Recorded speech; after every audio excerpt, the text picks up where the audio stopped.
نحمدہ ونصلی علی رسولہ الکریم اما بعد۔ کسی بھی کتاب کو سمجھنے کے لیے اول اس کتاب کا تعارف حاصل کیا جاتا ہے کہ اس کتاب کی تعریف کیا ہے، یہ کس موضوع پر ہے اور اس کتاب کی غرض اور غایت کیا ہے۔ اس سے واقف ہونا ضروری ہے تاکہ قاری مطالعے کے وقت اس کتاب کی حیثیت اس کے موضوع اور غرض کو مد نظر رکھ کر مطالعہ کرے۔ قرآن مجید تو تصنیف نہیں ہے بلکہ یہ تنزیل ہے، لیکن اس کی بھی ایک تعریف ہے جس سے اس کی منفرد اور امتیازی شان معلوم ہوتی ہے، لہٰذا آج اسے بیان کیا جا رہا ہے۔ قرآن کی تعریف کیا ہے تو اول قرآن مجید سے ہی معلوم کر لیں۔ قرآن مجید نے اپنی تعریف جو بیان کی ہے اسے جو ہے یہاں پر میں آپ کے سامنے بیان کر رہا ہوں۔ وہ یہ ہے کہ سورہ الشعراء آیت نمبر 192 تا 195 میں اللہ رب العالمین نے ارشاد فرمایا، وَإِنَّهُ لَتَنزِيلُ رَبِّ الْعَالَمِينَ نَزَلَ بِهِ الرُّوحُ الْأَمِينُ عَلَى قَلْبِكَ لِتَكُونَ مِنَ الْمُنذَرِينَ بِلِسَانٍ عَرَبِيٍّ مُبِينٍ۔ ترجمہ اس کا یہ ہے کہ یہ رب العالمین کا اتارا ہوا کلام ہے، اس کو معتبر فرشتہ لے کر نازل ہوا آپ کے دل پر تاکہ تم ڈر سنا دینے والے ہو واضح عربی زبان میں۔ اس آیت میں قرآن مجید کی تعریف بیان کی گئی ہے۔ اول بات جو بیان کی ہے وہ یہ ہے کہ یہ کتاب الہی جو قاری پڑھ رہا ہے یہ تنزیل ہے، تصنیف نہیں ہے، یعنی اس کتاب کو کسی بھی مخلوق نے نہ تو لکھا ہے نہ ہی مرتب کیا ہے، بلکہ یہ تنزیل ہے، نازل ہوئی ہے۔ پہلی صفت تو اس کی یہ ہے۔ دوسری صفت یہ بیان کی کہ یہ رب العالمین کی جانب سے نازل ہوا ہے۔ رب عربی زبان میں 3 معنوں میں استعمال ہوتا ہے۔ ایک معنی ہے پروردگار، پرورش کرنے والا، پالنے والا۔ جس طرح جسم کی ضرورت ہے تو اللہ چونکہ رب ہے تو جسم کی ضروریات کو اس نے پیدا کیا ہے، جیسے پانی ہے، ہوا ہے، غذا ہے، روشنی ہے، اس کو اللہ رب العالمین نے پیدا کیا تاکہ جسم کی ضرورت پوری ہو۔ اسی طریقے سے روح کی بھی ضرورت ہے، اس کی تربیت، تو اس روحانی تربیت کے لیے اللہ رب العالمین نے قرآن مجید نازل کیا ہے جس کے ذریعے اس کی روح کی تربیت ہوتی ہے۔ دوسرا معنی رب کا ہے مالک، جیسے عربی میں کہتے ہیں رب الدار، رب الشیء، چیز کا مالک، گھر کا مالک۔ تو اللہ رب العالمین ہے، تمام جہانوں کا وہ مالک ہے، تو انسان کا بھی وہ مالک ہے، لہٰذا مالک نے اپنے بندوں کو قانون دیا ہے اس قرآن کے ذریعے۔ تیسرا معنی رب کا ہے حاکم حقیقی، یعنی وہ بادشاہ جس کا حکم بالفعل عملاً جاری اور رائج ہو، نمائشی بادشاہ نہیں ہے، وہ حقیقی بادشاہ ہے۔ لہٰذا اس نے اس قرآن کے ذریعے اپنے بندوں کو احکامات اور فرامین دیے ہیں۔ تو یہ دوسری صفت ہوئی قرآن کی، پہلی تنزیل، دوسرا یہ کہ یہ رب العالمین کی طرف سے آیا ہے۔ تیسری بات اور تیسری صفت جو بیان ہوئی ہے تعریف میں وہ یہ ہے کہ جبرائیل امین لے کر آیا ہے۔ یوں تو سارے ہی فرشتے امین ہیں، لیکن حضرت جبرائیل کے صفت امین کو ذکر کیا اس بات کو بیان کرنے کے لیے کہ جبرائیل امین نے قرآن کے پہنچانے میں ایک حرف بھی نہ تو زیادہ کیا ہے اور نہ ہی کم کیا ہے، بلکہ جیسے اس کو دیا گیا ویسی اس نے آگے پہنچایا ہے۔ چوتھی صفت بیان کی ہے علی قلبک، یعنی قرآن مجید اول رسول اللہ صلی اللہ علیہ وسلم کے قلب اطہر پر نازل ہوا ہے، بعد میں زبان پر جاری ہوا اور پھر اس کے بعد صحیفوں میں، کتابوں میں وہ تحریر کیا گیا ہے۔ لہٰذا اول نزول قرآن رسول اللہ صلی اللہ علیہ وسلم کے دل پر ہوا ہے۔ پانچویں صفت اس کی یہ بیان کی لِتَكُونَ مِنَ الْمُنذَرِينَ، یعنی نزول کی وجہ بیان کی ہے کہ اس کے ذریعے لوگوں کو خبردار کر دو۔ یہ قرآن مجید اللہ رب العالمین نے اشاعت کے لیے بھیجا ہے، اس کی تبلیغ کرو، اس کی تعلیم دو، اس سے جو ہے لوگوں کو واقف کرا دو۔ یہ قرآن مجید چھپانے کے لیے نہیں آیا ہے کہ اس کو چھپا کر کے رکھو، نہیں، اس کی اشاعت کرو۔ چھٹی صفت بیان کی بلسان عربی مبین، کہ یہ قرآن مجید واضح عربی زبان میں نازل ہوا ہے، لہٰذا وہ عربی کے الفاظ جس میں قرآن مجید نازل ہوا وہی قرآن ہے۔ قرآن الفاظ اور اس کے معنی کا مجموعہ ہے، ان دونوں کے مجموعے کو قرآن کہتے ہیں۔ قرآن مجید کا ترجمہ اگر کسی اور زبان میں ہو جائے تو اسے ترجمہ قرآن کہتے ہیں، وہ خود قرآن نہیں ہے بلکہ ترجمہ قرآن ہے، چاہے اردو میں ہوا ہو، فارسی میں ہوا ہو، انگلش میں ہوا ہو، کسی بھی زبان میں ہوا ہو، اسے ترجمہ قرآن کہتے ہیں۔ تو الفاظ جو عربی میں ہیں اور اس کا جو متعین معنی ہے جو رسول اللہ صلی اللہ علیہ وسلم نے بتایا ہے، ان دونوں کے مجموعے کا نام قرآن ہے۔ یہ 6 صفات قرآن مجید کی تعریف میں یہاں بیان ہوئے ہیں۔ 7ویں صفت تعریف قرآن کی وہ سورہ بنی اسرائیل اس میں بیان ہوئی ہے۔ ارشاد فرمایا قُلْ لَئِنِ اجْتَمَعَتِ الْإِنسُ وَالْجِنُّ عَلَىٰ أَن يَأْتُوا بِمِثْلِ هَذَا الْقُرْآنِ لَا يَأْتُونَ بِمِثْلِهِ وَلَوْ كَانَ بَعْضُهُمْ لِبَعْضٍ ظَهِيرًا، آپ کہہ دیجئے اگر سب انسان اور جن اس بات پر مجتمع ہو جائیں کہ اس جیسا قرآن لے آئے، نہیں لا سکیں گے، اگرچہ یہ سب ایک دوسرے کے مددگار بن جائیں۔ ان آیات اور اس جیسی دیگر آیات سے قرآن مجید کی جامع تعریف یوں بیان کی جا سکتی ہے کہ قرآن وہ کتاب ہے جو سب جن و انس کو اپنی مثال پیش کرنے سے عاجز کرنے والی ہے، اور جو جبرائیل علیہ السلام کے ذریعے عربی زبان میں محمد الرسول اللہ صلی اللہ علیہ وسلم کے دل پر نازل ہوئی ہے۔ تو یہ ہے تعریف قرآن۔ دوسرا ہے موضوع قرآن۔ قرآن کس سے بحث کر رہا ہے اس کتاب میں؟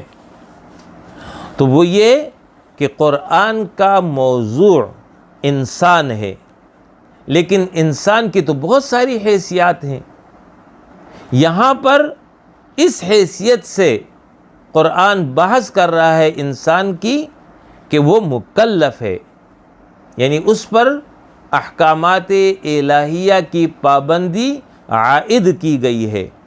اس اعتبار سے یہ جو ہے قرآن کا موضوع ہے۔ اس قرآن مجید میں ان چیزوں سے بحث کی گئی ہے جو انسان کے لیے حلال ہیں یا اس پر حرام ہیں، یا جو اس کے لیے مفید ہیں یا اس کو نقصان دیتے ہیں۔ یہ بحث جو ہے قرآن کر رہا ہے، خواہ وہ تمام باتیں اس کا تعلق عقائد سے ہو یا اعمال سے ہو یا اخلاق سے ہو، قرآن اسے بیان کر رہا ہے۔ لہٰذا یہ کتاب انسانی زندگی کی ہر شعبے میں بھلائی اور برائی، مفید اور مضر، حلال اور حرام، اس سے جو ہے بحث کرتی ہے۔ یہ قرآن کا موضوع ہے۔ تیسری بات، حکمت نزول قرآن۔ اللہ رب العالمین نے یہ کتاب کیوں نازل کی ہے، اس میں کیا حکمت ہے؟ تو یہ بات سمجھ لیجئے کہ اللہ رب العالمین حکیم ہستی ہے، حکیم ذات ہے، اس کا ہر کام حکمت پر مبنی ہے، وہ کوئی کام بغیر حکمت کے نہیں کرتا۔ تو یہ قرآن مجید کا نزول بھی کسی حکمت کے تحت اللہ رب العالمین نے کیا ہے۔ تو وہ کیا حکمت ہے، اسے قرآن مجید کی متعدد آیات میں بیان کیا گیا ہے۔ اس میں سے چند میں آپ کے سامنے ذکر کر رہا ہوں۔ اول یہ کہ شہر رمضان الذی انزل فیہ القرآن ھدی للناس وبینات من الھدی والفرقان، سورہ بقرہ آیت نمبر 185۔ یعنی ماہ رمضان وہ ہے جس میں قرآن نازل ہوا، جو لوگوں کے لیے ہدایت ہے، اور اس میں ہدایت کے واضح دلائل ہیں، اور یہ حق اور باطل کے درمیان امتیاز کرنے والی کتاب ہے۔ اس آیت میں واضح طور پر یہ بتایا گیا کہ یہ قرآن مجید انسانوں کی ہدایت اور رہنمائی کے لیے نازل کی گئی ہے۔ لفظ ہدا، اس سے معلوم ہوا کہ یہ ہدایت کسی مخصوص شعبے کے لیے نہیں ہے، بلکہ یہ ہدایت ہمہ-گیر ہدایت ہے، اور زندگی کے ہر شعبے اور ہر معاملے میں انسان کی رہنمائی کرتا ہے۔ دوسری بات یہاں پر فرمائی ہے للناس، تو للناس میں عموم ہے، یعنی کسی خاص قوم، کسی خاص نسل، کسی خاص زمانے کے لوگوں کے لیے قرآن مجید نازل نہیں ہوا، بلکہ للناس، تمام انسانوں کی ہدایت کے لیے نازل ہوا ہے۔ لہٰذا اس کی یہ ہدایت عالمگیر ہے، تمام انسانوں کو رہنمائی اس کتاب سے حاصل ہو سکتی ہے۔ دوسری آیت جو سورہ بنی اسرائیل آیت نمبر 9 میں بیان ہے، وہ یہ ہے کہ ان ھذا القرآن یہدی للتی ہی اقوم، بے شک یہ قرآن زندگی کا وہ طریقہ بتاتا ہے جو سب سے زیادہ سیدھا ہے۔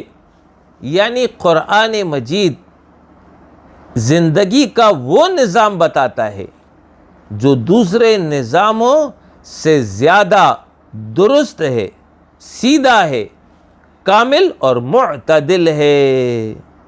اور یہی قرآن مجید کے نزول کا مقصد ہے، تاکہ انسان کو بہترین نظام زندگی عطا کرے، ایسا نظام زندگی جو معتدل ہو، جو درست اور سیدھا ہو۔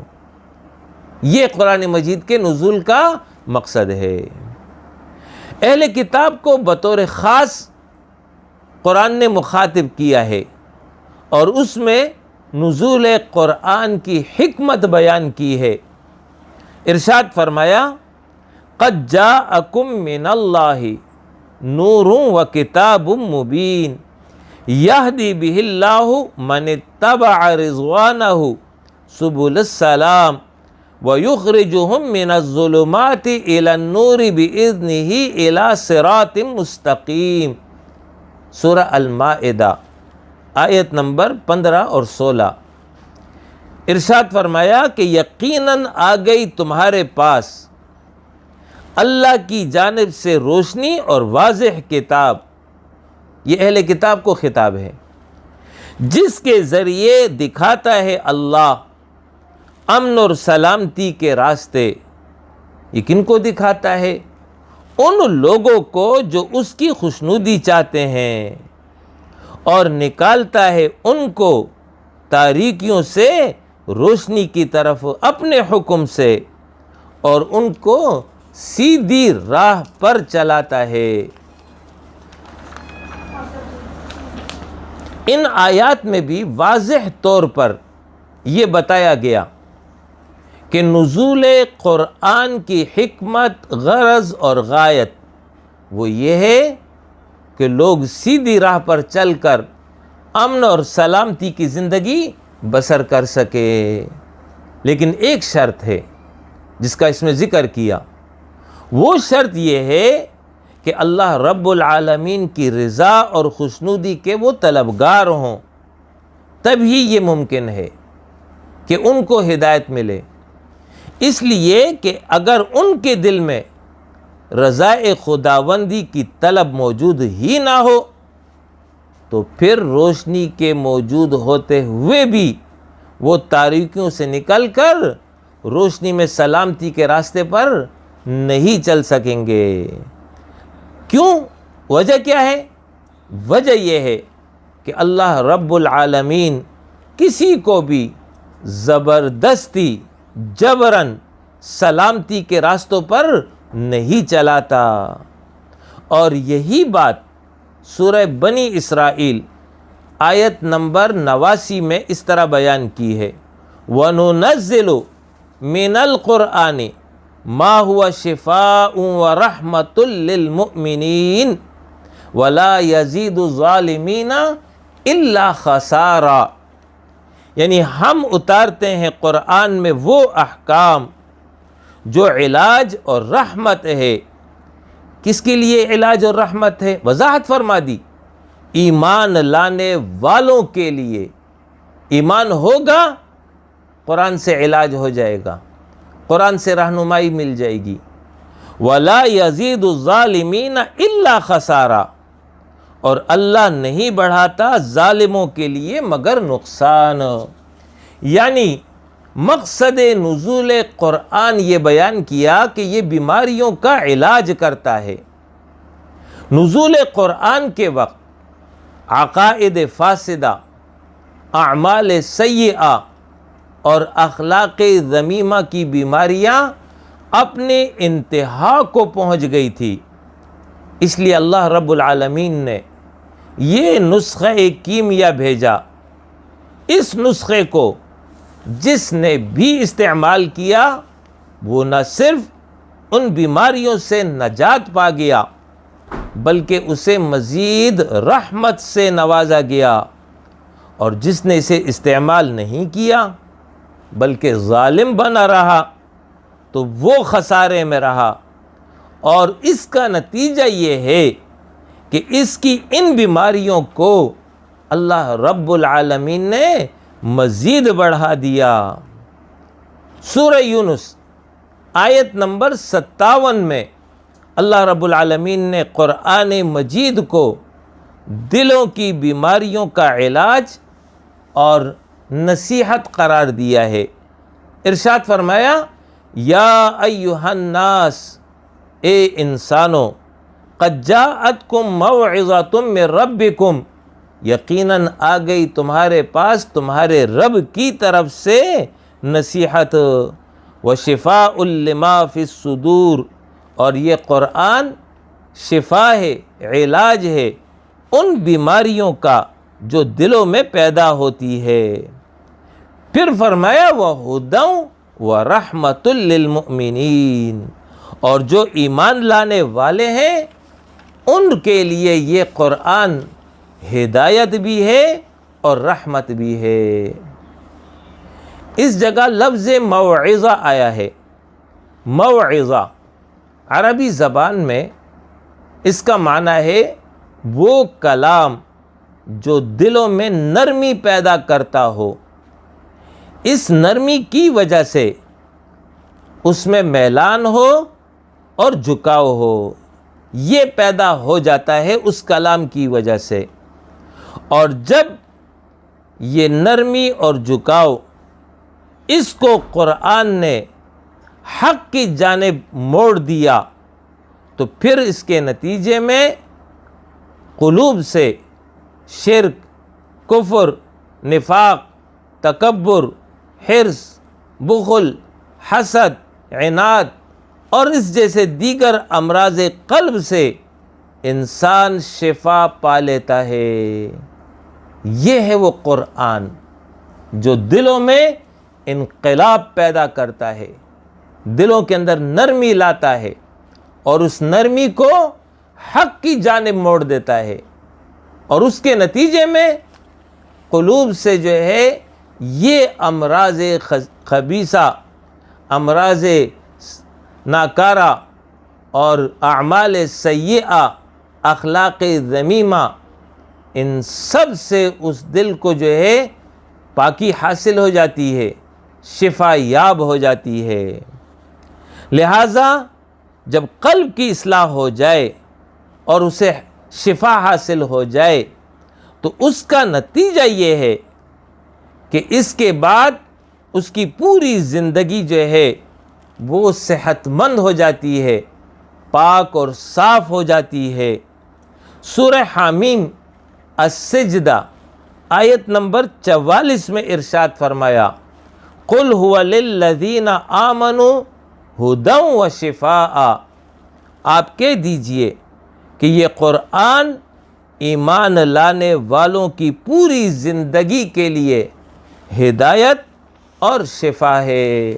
یعنی یہ کتاب جو ہے کسی مخصوص شعبے کی رہنمائی نہیں کرتا، بلکہ ہمہ بھی ہے اور عالمگیر بھی ہے۔ سورہ الحدید آیت نمبر 25 میں اللہ رب العالمین نے تمام آسمانی کتب کے نزول کی حکمت اور غرض اس طرح بیان کی ہے لَقَدْ أَرْسَلْنَا رُسُلَنَا بِالْبَيِّنَاتِ وَأَنزَلْنَا مَعَهُمُ الْكِتَابَ وَالْمِيزَانَ لِيَقُومَ النَّاسُ بِالْقِسْطِ، یعنی بے شک بھیجے تھے ہم نے اپنے رسول کھلی دلیلوں کے ساتھ اور اتاری تھی ان کے ساتھ کتابیں اور ترازو۔ کس لیے اتاری تھی؟ تاکہ لوگ انصاف پر قائم رہے۔ یعنی تمام کتب کے نزول کا مقصد قیام عدل تھا، تاکہ اس کے نتیجے میں حقوق اللہ اور حقوق العباد وہ دونوں ادا کیے جا سکے، اور معاشی اور معاشرتی، تمدنی اور اجتماعی نظام عدل و انصاف کے الہامی اصول اور احکام کے تحت قائم ہو۔ یہی نظام عدل تمام آسمانی کتب کے نزول کا مقصد رہا ہے، اور یہی مقصد نزول قرآن مجید کا ہے۔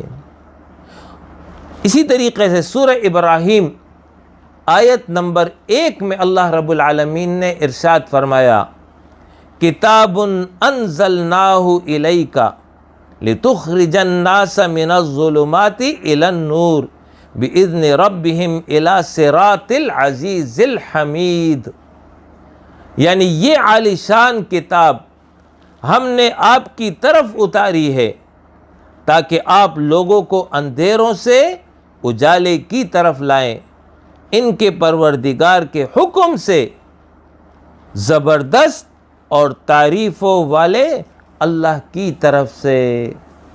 ان آیات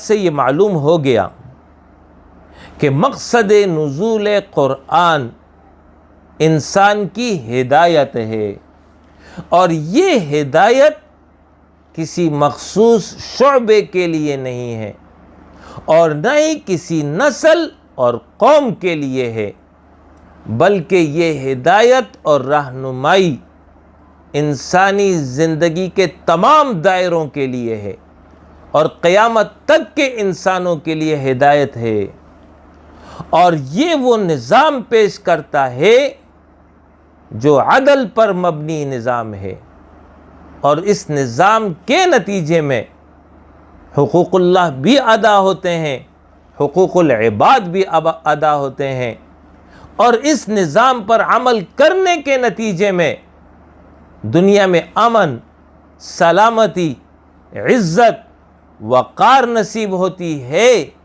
جبکہ آخرت میں اللہ کی رضا اور اس کی جنت اسے حاصل ہوتی ہے۔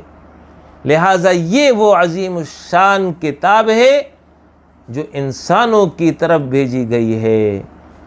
اقول قولی ھذا واستغفر اللہ لی ولکم ولسائر المؤمنین وآخر دعوانا ان الحمد للہ رب العالمین۔